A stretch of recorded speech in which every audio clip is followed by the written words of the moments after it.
안녕하세요. 네, 이 자리에 세워주셔서 정말 감사합니다. 많이 떨리기는 한데요. 네, 저는 하나님의 부르심으로 지난 16년간 일본 오사카에서 풍성한 은혜 가운데 사역을 하고, 지금은 사역을 내려놓고 돌아와서 잠시 안식의 시간을 가지며 다음 걸음을 하나님께 물으며 지내고 있는 양현숙입니다. 제가 몇 주째 계속 교회에 나오니까 궁금해 하시는 분들이 많이 계시더라고요. 그래서 지금 현재로서 저를 이렇게 잘 표현하는 한 문장인 것 같아서 한번 붙여봤습니다. 네, 저는 일본으로 가기 전에는 미술대학을 졸업하고 이제 서울에서 자취하면서 처음에는 벽에 그림도 그리고, 그 후로는 이제 프리랜서 일러스트레이터로 이제 그림을 그리는 일을 하면서 지냈습니다. 근데 저는 서울에서는 광성교회라고 거기 출석하고 있었는데요. 2008년 8월에 여름 단기 선교로 일본 오사카를 가게 되었습니다. 그리고 그 다음 해에 오사카에서 제자 훈련을 받게 되었고, 또 바로 훈련이 끝나고 나서 바로 이제 헌신하게 되었습니다.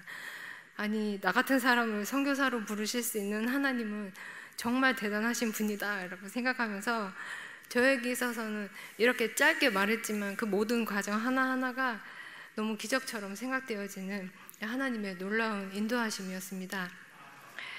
그리고 제가 속해 있던 저희 팀의 사역에 대해서 이렇게 말씀을 드리려면 일본이 어떤 나라인지에 대해서 조금 더 간략하게 설명을 드려야 할 것 같습니다. 일본이 얼마나 선교가 필요한 나라인지에 대해서 이야기한다면 일본은 정말로 할 말이 많은 나라이거든요. 네, 저 또한 일본으로 가기 전에는 일본이 선교가 필요한 나라라고 생각해 본 적이 없었는데요. 네, 일본에 가서 듣고 보고 배우면서 알게 되었습니다.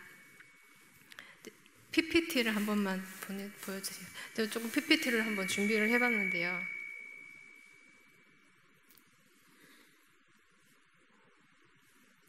네, 일본은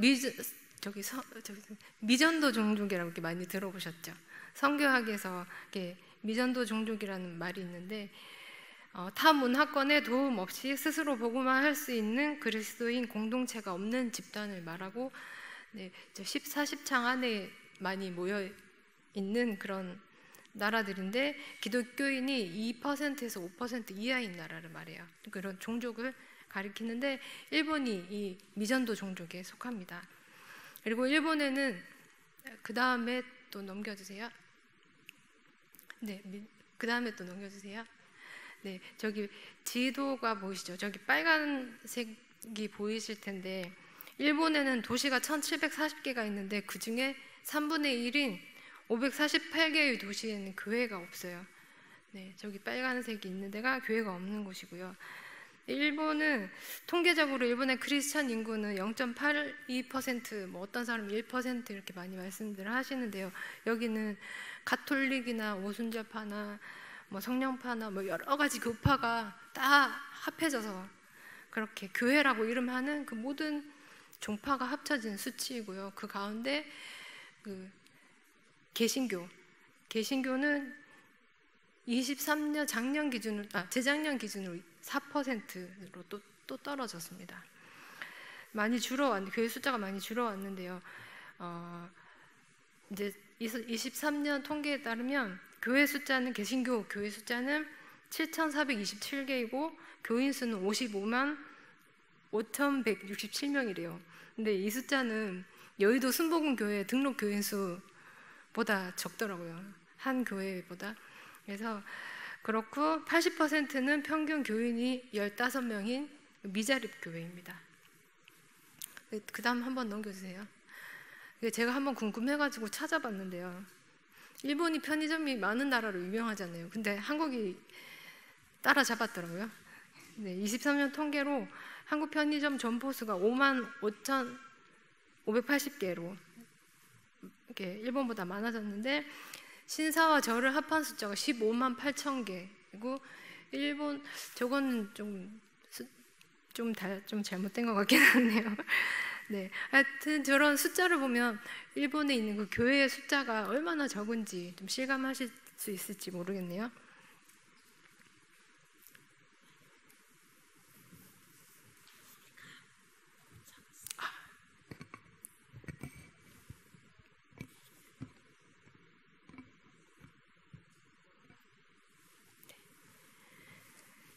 네, 그런 교회가 지금도 너무 적고 또 점점 줄어져 가고 있는데, 일본 교회는 몇십 년 전부터 2030년 문제라는 게 계속 대두되어 왔었어요.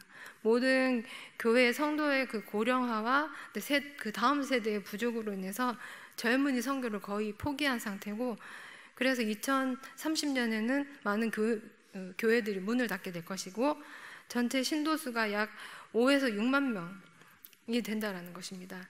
근데 일본의 교회는 목회자가 없는 교회도 많고 2개 이상의 교회를 동시에 목회하시는 목회자분들도 계시지만 그 뒤를 이어서 목회하실 목회자가 없습니다. 그래서 일본의 목사님들에게는 은퇴가 없고, 나이가 많으신 목사님 혼자서 설교도 하시고 성도 관리도 하시고 주보도 접으시고 청소도 하시고, 사례비가 적으니까 또 아르바이트도 하시고, 그렇게 겸해서 하시는 분들이 굉장히 많이 계세요. 근데 이런 일본의 기독교는 그 일본의 사회 속에서 오랜 박해를 받은 그런 박해의 역사를 가지고 있고, 교육에 있어서도 기독교에 관한 내용은 잘 가르치지를 않아요. 그래서 전도를 나가서 뭐 이런 거 들어본 적 있냐고 물으면 들어본 사람이 잘 없어요. 크리스마스도 그냥 그 산타크로스가 선물을 주는 날이거나 가족과 함께 케이크를 먹는 날, 이렇게 알고 있거든요. 빨간 날, 그 공휴일도 아니고. 네, 그리고 또 이런 교육에 있어서도 정말 가르치지 않는 걸 진짜 모르고요. 그리고 일본 사람들은 그 천황의 자손으로서의 아이덴티티가 꽤 뿌리 깊게 가지고 있어요. 그래서 그런 어떤 말할 수 없는 뭔가 그런 우월주의가 있고, 그런 사회 속에서 기독교는 외래의 종교이고 소수이기도 하고, 또 일본 사회에서 종교를 가진다는 것은 무슨 문제를 가지고 있다는 걸 의미하기 때문에 사회의 흐름과 맞지 않다라고 생각하면서 그런 터부시하는 경향이 굉장히 강해요.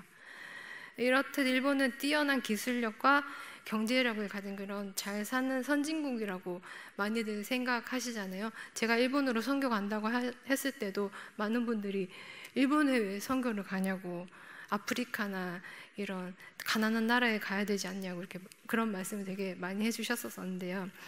요즘은 또 일본이 경제가 많이 어려워지고 있기는 하지만요, 실제로 정말 그 개개인의 경제, 그 개개인은 정말 가난한 사람들도 많고, 또 여러 모양으로 깨어진 가정에서 자라나는 아이들도 많고, 무엇보다 영적으로 너무나 복음을 몰라서 갈급하고 허기진 사람들이 정말 많이 있습니다. 자기가 누구인지, 무엇을 위해 살아가고 있는지 꿈도 없고 하고 싶은 것도 없고 되고 싶은 것도 없는 젊은이들이 많고, 어떻게 살아가야 하는지조차 모르는 사람들, 그리고 세대를 이어 우울증을 앓고 있는 정신적으로 아픔을 가진 사람들, 그리고 계속되는 쓰나미와 지진이라는 그 자연재해 앞에서 무기력하게 생명을 잃어가는 일본 사람들이었습니다. 네, 다음에 한번 넘겨주세요. 네, 이런 일본에서 제가 있었던 오사카 팀은 국제 YM 소속으로 정식 이름은 YM 아시안 센터 오사카입니다. 저희 팀은 청년 전도 사역, 교회 개척 사역, 찬양 예배 사역, 전도를 위한 데코레이션 사역과 미디어 사역, DTS 제자훈련학교, 대안학교, 노숙자 구제 사역, 지역 어린이를 위한 영어 교실, 그리고 작년 11월에 문을 연 카페 사역 등을 함께 팀으로 하고 있습니다. 저는 이 팀에서 데코레이션 사역과 대안학교 어린이들에게 미술을 가르치는 그런 사역을 메인으로 해왔는데요. 이 일본 청년 전도에 있어서 왜 데코레이션이 중요하냐면요, 먼저는 저희가 어떻게 전도하는지에 대해서 조금 나눠보도록 할게요. 그 다음에 좀 넘겨주세요. 저희들이 오사카에 여행 가보신 분들은 알 수도 있으실 텐데요, 오메다라고 번화가가 있어요. 거기서 이제 청년들이 많이 모이는 곳이나 이제 대학에도 찾아가기도 하고, 청년들 이렇게 만날 수 있는 곳을 찾아다니면서 청년들에게 말을 걸고, 그 청년들과 이렇게 연결될 수 있는 여러 가지 방법을 모색하면서 또 그 사람들을 전도한 사람들을 양육하기 위해서 2001년부터 블레싱 처치라는 교회를 개척했습니다. 네, 그런 번화가에 둘씩 나가서 짝을 지어서 나가서 말을 거는데요. 금방 복음을 전하고 끝나는 사람도 있고, 이 사람은 계속 관계를 맺어서 교회로 데리고 와야겠다 이런 마음이 드는 사람들은 연락을 주고받아서 이제 서로 연락을 하는 그런 경우도 있는데요. 저희가 2001년부터 2016년까지 통계를 내봤어요. 그랬는데 평균 한 사람의 전도자가 2001년부터 2016년까지 1만 1,500명 이상의 젊은이들에게 말을 걸었어요. 말을 걸었는데 네, 그 다음에 넘겨주시겠어요? 저건 전도할 때 어떤 시간 순으로 해야 되는지에 대한 그 지침이고, 네, 이거는 이제 한 사람을 전도했을 때 얼마나 시간이 걸리는지에 대한 통계예요. 그래서 한 사람이 이제 말을 걸었는데 평균 1년이 걸려가지고 교회에 올 수도 있는 사람이 결론적으로 5명밖에 되지 않더라고요. 근데 그게 1년이 완전히 뭐 예배에 참석하는 게 아니라 그냥 교회에서 하는 그 전도 행사에 참석하는, 교회 우리 이런 행사 하는데 교회긴 한데 한번 와볼래? 뭐 이런 그런 식으로 해서 이제 교회에 오는 사람이 그 1만 1,500 몇 명 중에서 5명으로 줄어드는 거예요. 근데 이 청년들은 대부분 교회를 본 적도 없고 주위에 교회 다니는 크리스천을 본 적도 없고, 그런 사람들이 이렇게 선뜻 교회에 오기가 되게 어렵잖아요. 두렵고 큰 용기가 필요한데 그렇게 용기를 내서 이렇게 관계를 맺었기 때문에 이제 교회 행사에 오게 되는 건데, 그게 저희들 입장에서는 그 청년이 이번에 교회에 왔다고 해서 그 다음에 온다라는 보장이 없는 거예요. 그래서 평생에 한 번으로 끝날 수 있는 이게 교회에 출입이 되는 거니까, 이 평균 1년이라는 시간을 들여서 그 연락하던 사람이고 또 그 사이에 떨어져 나간 사람들은 더 많잖아요. 네, 그런 청년들에게 저희들이 할 수 있는 정말 중요한 전도 전략으로서 데코레이션을 통해서 그 청년들의 마음을 열게 하는 것입니다. 그래서 교회에 왔을 때 교회에 대한 거리감을 느끼지 않고 안심하고 환영받고 사랑받는다고 느끼고 또 오고 싶어지게 하고 또 체대하고 따뜻하고 친근하고 매력적인 공간으로 꾸미는 것을 마음에 염두에 두고 그렇게 사역을 해왔습니다. 네, 또 넘겨주세요. 네, 이게 통계를 낸 것이었고요. 그 다음에 또 넘겨주세요. 네, 결국은 5명으로 줄어졌고, 네, 그 다음에도 넘겨주세요. 네, 코로나 전까지는 이렇게 매달 그 전도한 사람들을 교회로 부르기 위해서 한 번씩 전도 행사가 있었어요. 네, 그래서 그 다음부터 이제 데코레이션 했던 사진들을 좀 보여드리겠습니다. 사진이어가지고 조금 화려하게 보일 수도 있거든요. 네, 여기가 3층 예배당이에요. 벽 색깔이 검정색이잖아요. 이런 교회 보신 적 있으세요? 네, 처음에는 초창기에는 완전 라이브 하우스처럼 데코레이션을 해가지고 청년들이 정말 편하게 올 수 있도록 어쨌든 돈 간에 교회에 발을 들이게 하자, 뭐 이런 목표를 두고 네, 그렇게 데코레이션을 했다고 해요. 근데 제가 가서부터는 그래도 교회는 교회다워야 한다, 이렇게 바뀌어가지고 강대상도 만들고, 네, 교회 절기마다 직접 디자인하고 수놓은 파라멘트도 이렇게 걸고, 네, 몇 년 전부터는 종이로 만든 스테인드 글라스 풍, 종이로 만들었거든요. 그 안에다가 이렇게 전구를 넣어가지고 불을 이렇게 밝혀서 꼭 네, 그런 스테인드 글라스를 걸어놓은 것처럼 네, 그런 걸 여러 버전으로 만들어서 네, 데코레이션을 해왔습니다. 네, 계속 천천히 넘겨주셔도 돼요. 근데 여기 이렇게 사진으로 보면 되게 화려하잖아요. 근데 저기서 사용된 재료들이 막 20년도 넘은 것들이 엄청 많아요. 그래서 저희는 리본 같은 것도 잘라서 쓰지 않거든요. 이렇게 쓰고 이렇게 뒷공다리는 이렇게 숨겨놓고 다시 또 이렇게 풀어가지고 다음에 또 다르게 쓸 테니까 그런 식으로 쓰고, 제가 갔을 때부터 최근에는 다이소나 백인샵이 물건이 정말 너무 없어져가지고 되게 곤란을 겪었는데요. 그래도 제가 있는 거의 코로나 전까지는 그 다이소랑 백인샵의 물건들이 그래도 꽤 좋아가지고 열심히 발품 팔아가지고 다니면서 어떤 그 싼 제품을 사서 그거를 이렇게 바꿔 쓰고 저렇게 바꿔 쓰고 어떻게 이렇게 바꿔서 쓸 수 있을까, 뭐 그런 것들을 아주 많이 연구하면서 제가 재산을 많이 늘여놓고 왔습니다. 그래서 정리가 안 되는 게 조금 문제이긴 했지만요. 그리고 진짜 박스도 막 주워가지고 거기다 그림 붙이고 막 그걸 하면서 야 우리 정말 생쇼한다 뭐 이러면서 웃은 적도 굉장히 많고요.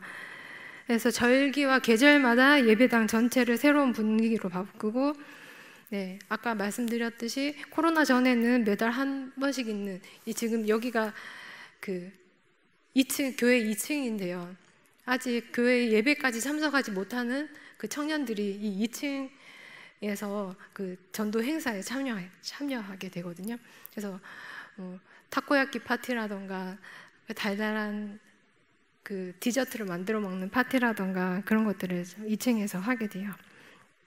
그리고 이 외에도 강대상 파라멘트를 디자인하고 수놓고, 그 다음에 새신자를 위해서 생일 파티도 하고 수련회 티셔츠 디자인도 하고 홈페이지 디자인도 하고 전도용 팜플렛 디자인도 하고 결혼식 데코레이션도 하고, 또 이제 코로나가 시작되면서 SNS를 통한 전도를 위해서 많은 무대를 꾸미기도 하고 교회 납골당 비석 디자인도 하고 카페 공사를 위한 디자인과 공사도 하고, 또 일본으로 가자마자 일본어도 할 줄 모르는데 손짓 발짓 하면서 이제 대안학교 아이들과 이제 미술 수업을 시작해서 지금까지 즐겁게 해왔어요. 이렇게 지난 16년간 하나님께서는 저 같은 사람을 통해서 상상도 하지 못했던 많고 귀한 사역을 섬기게 하셨고, 제가 생각지도 못했던 그런 열매들을 맺게 하셨습니다. 대구 동촌 변두리에서 무슨 선한 것이 날 수 있겠습니까, 하나님? 라고 생각하는데요, 저는 정말 그럴 때마다 하나님께서는 저의 자금과 한계를 넘어서 그 때마다 기름 부으심으로 아직 하나님을 알지 못하는 일본 사람들을 구원하고자 하는 하나님의 열심으로 때마다 아이디어를 주시고 저렴한 재료들을 손에 넣게 하는 그런 기쁨을 주시고 필요를 채워주시고 데코레이션 사역을 풍성하고 윤택하게 하시고 그렇게 인도해 주셨습니다. 어떻게 그 은혜를 다 헤아릴 수 있을지요. 매번 사진을 보면서도 어떻게 이런 일들을 다 할 수 있었을까라고 생각하면서 정말 놀랍기만 하답니다. 이렇게 고백하지만 또 제 안에는 또 저의 연약함으로 인한 또 죄됨이 있는데요. 이렇게 하나님의 전적인 은혜가 아니면 그 어떤 것도 할 수 없었을 것이라는 그런 고백과 함께 한편 제 안에 또 이런 모습이 있었습니다. 하나님, 저 정말 열심히 달려온 것 같습니다. 그런데 어쩌면 그것이 문제였던 것이 아닐까라는 생각이 들 때가 많았습니다. 하나님을 온전히 의지하고 성령님이 주시는 힘으로라고 생각하면서 하나님보다 내가 앞서가서 내 힘으로 하려고 했던 적이 많았지 않았나 싶습니다. 더 잘하고 싶은 마음에 제 힘으로 하니 뜻대로 생각대로 잘 되지 않아 힘들다고 느낄 때도 많았고, 스스로를 쥐어짜면서 완성을 향해 무작정 달려가기만 했던 때도 많았던 것 같습니다. 또 열심히 하지 않으면 선교사로서 부끄러운 일이 되고 기도해 주시고 헌금해 주시는 분들께 도리가 아니다라는 생각으로 스스로에게 다그친 적도 많았던 것 같습니다. 거기에는 하나님의 선하심과 긍휼하심과 은혜는 없고 저의 의만 있었던 것은 아닌가라는 생각이 들었습니다. 그렇게 마음이 지쳐가고 몸도 예전만큼 따라주지 않아 곧잘 다치고 마는 저 자신의 한계도 느끼면서 기도하며 고민해 왔습니다.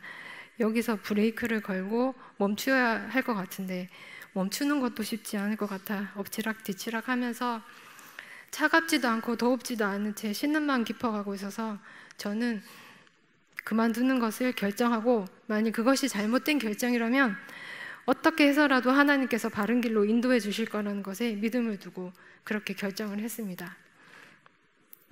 결정한 후에도 두려움과 떨림으로 계속 하나님께 이 결정이 맞는지 확인하고 기도하면서 나아갈 때, 하나님께서 오늘 함께 읽으셨던 여호수아서 1장 9절의 말씀을 여러 통로를 통해서 반복적으로 정말 신기하게 말씀해 주셨습니다. 저는 단지 그 말씀만 붙들고 귀국했습니다. 지금도 가끔 너무 무모한 것은 아니었는지, 성경에는 인내하라는 말씀이 많은데 설교 말씀으로 나올 때마다 인내하지 못한 나의 연약함을 탓하며 의심하기도 하고, 내가 잘못 들은 것은 아닌지, 아니 선교사가 힘들다고 선교를 그만두다니, 뭔가 실패한 삶으로 치닫을 것 같은 두려움이 엄습해올 때도 있고 심장이 떨리기도 하고, 그리고 또 뭔가를 늘 해왔던 삶이라 가만히 쉬는 것이 도무지 익숙하지 않아서 장독이라도 깨야 할 것 같은 기분으로 뭔가 노동을 하는 것에 안심하는 저를 볼 때도 있습니다. 하나님 안에서 온전한 안식을 누릴 줄 몰라서 이 시간을 어쩔 줄 몰라 하는 저에게 하나님께서는 너는 가만히 있어, 내가 하나님 됨을 알지어다 라고 말씀하시는 것 같았습니다. 가만히 있는 것이 지금으로서는 너무 어렵게 느껴집니다만, 이것이 하나님께서 저의 힘을 빼고 저를 깨뜨려야 하는 훈련의 과정이라면, 나는 죽고 하나님만 드러나시게 하는 삶으로 인도하시는 길이라면, 저는 쉽지는 않겠지만 기쁨으로 이 시간을 하나님의 훈련 가운데 단련되어지기 원합니다. 지금까지는 여호수아 1장 9절 말씀만 봤었었는데요, 어머니와 요즘에 성경 통독하고 있거든요. 앞절부터 읽게 되었어요.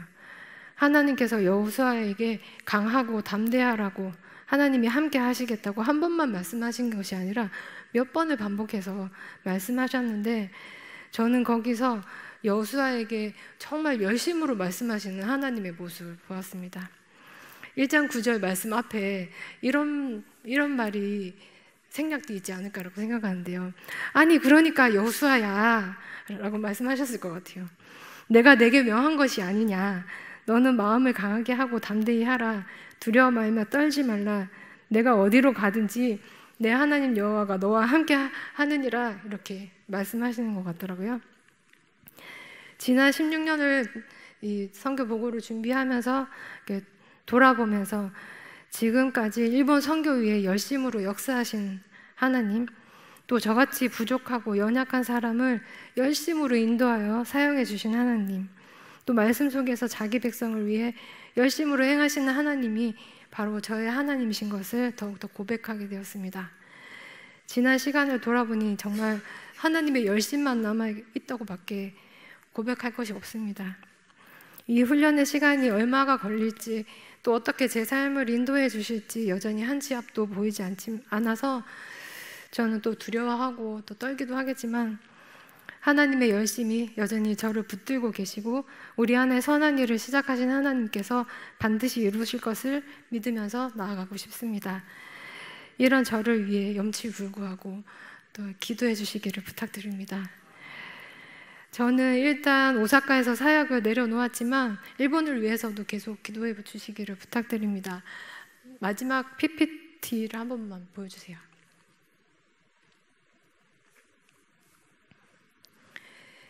네, 여기가 교회 1층 카페거든요. 이제 교회 1층 카페 공간을 이용해서 이제 끼니를 거르는 아동들이 굉장히 많아요. 그래서 어린이 식당이라던가 어머니 교실에, 그 영어 교실에 아이들을 따라오는 그 어머니들이 교회와 연결이 돼서 그 어머니들과 함께 그 가스펠 교실이라던가 그 작은 콘서트도 할 수 있을 것 같고, 네, 우리의 생각을 뛰어넘어서 하나님께서 이 장소를 통해 풍성하게 역사해 주시기를 기도하면서 준비해 왔습니다. 그리고 교회 카페에 교회와 관계없었던 누군가가 들어온다는 그 자체가 저희들에게는 너무 기쁘고 설레는 일이었습니다. 교회라는 곳에 들어간다는 상상도 못했을 일본 사람들이 실제로 들어오기까지는 시간이 좀 걸리긴 하겠지만 교회 건물 안에 들어왔다는 그 자체로 그 공간을 통해 하나님의 사랑의 역사하심이 흘러가기를 기도하고 있습니다. 계속되는 가스펠 콰이어를 통한 전도와 한 달에 한 번 있는 한국어 교실과 영어 교실을 통해 많은 사람들이 교회와 연결되고 정착할 수 있도록 기도 부탁드립니다. 마지막으로 지난 16년간 이 일본 선교를 기도로, 재정으로, 또 풍성한 사랑으로 함께 해주셔서 정말 감사드립니다. 이 모든 것이 성도님들의 기도 위에 있었기에 매 사역과 삶의 고비마다 감당할 힘을 얻어 또한 가능했음을 저는 일본에 있는 동안 기도의 힘을 느낄 때가 정말 많았습니다. 그리고 2번의 수술이 있었을 때도 뜨거운 기도로 저를 지탱해 주셨기에 지금까지 사역을 이어올 수 있었던 것 또한 감사드립니다. 네, 지루하셨을 수도 있었을 텐데 긴 이야기 끝까지 들어주셔서 정말 감사드리고요. 우리를 참된 하나님의 자녀된 삶으로 인도하시기 위해 날마다 하나님의 열심으로 우리에게 행하시며 인도하시는 그 하나님을 발견하는 은혜를 누리는 삶이 되시기를 축복하며, 네, 저의 나눔과 걸음을 통해 하나님의 영광과 선하심만이 드러나게 되기를 소망합니다. 감사합니다.